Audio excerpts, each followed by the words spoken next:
Знаеш ли, че тялото ти не пази мазнини, защото е лакомо, а защото иска да те предпази от нещо? Обикновено проблемът с наднормените килограми не е в храната или в волята, а в неотолена емоция, като болка, вина, страх и друго. И решенията, които взимаме за храненето, не идват от гладът и от стомаха, а идват от подсъзнанието.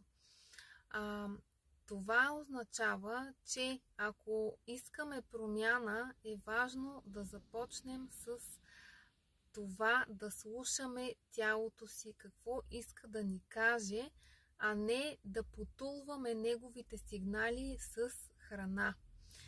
Ако искаш да разбереш какво иска да ти каже твоето тяло, коментирай "искам" и ще се свържа с теб за повече информация. До скоро!